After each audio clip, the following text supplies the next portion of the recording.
Сәлем достар, Apple компаниясының өнімінің жылдам шығатындығы соншалық, тіпті біздің қазақстандықтар өз несиесін төлей алмай жатқан жайы бар. Сонымен біздің алдымызда бүгін MacBook Pro 2017 жылғы нұсқасы. Біз бастаймыз. Соншалық басынан.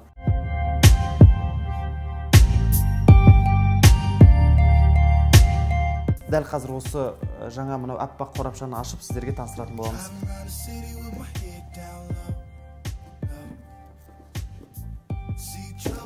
Мінекей көптен күткен біздің MacBook көз алдымызда.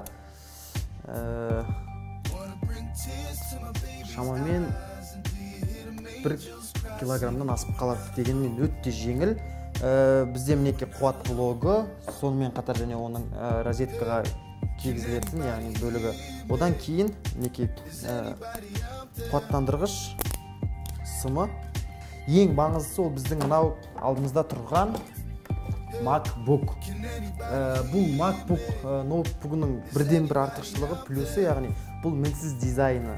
Жалпы 2017 жылы шыққан MacBook Pro-ның ерекше бір құрылғысы, ол мынау пернетақтаның үстінде орналасқан Touch Bar құрылғысы. Біле білсеңіздер, бұл жақта сенсорлық панель барлық жұмысты осымен атқаруға болады. YouTube қолданушыларының барлығы білет. Сізден монтаж жасап жатқанда жылдам монтаж әрқайсының көңілінен шығады. Яғни компьютеріңіздің біресе қатып, біресе бір өшіп қосылғаны сіздің шынымен жүйкеңізге тиетін болар. Сондықтан дәл бұл жерде MacBook Pro бұл таптырмас ноутбук деп айтар едім. Енді біз бағанадан бері ноутбуктың артықшылықтарын есепке алдық. Енді артықшылық болған жерде медальдің арғы жағы, яғни кемшіліктері де бар. Бір жіпке тізіп өтейін. Басқа ноутбуктарға қарағанда бірден бір кемшілігі бұл USB интерфейстарының болмауы.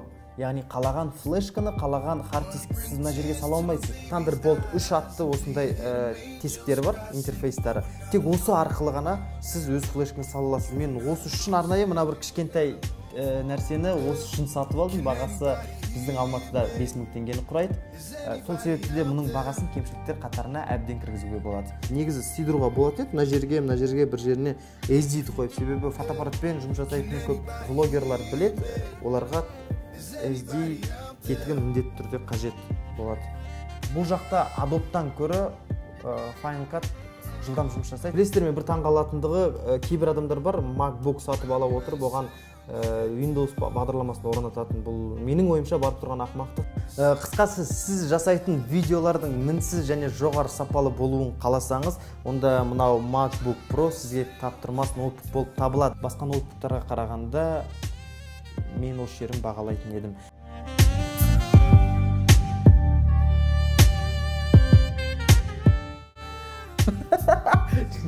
Өз несиесін төлеп үлгерді. Несиесін өтей алмадық. Бля, кетіп қапты вообще. В принципе, болды ма, бро?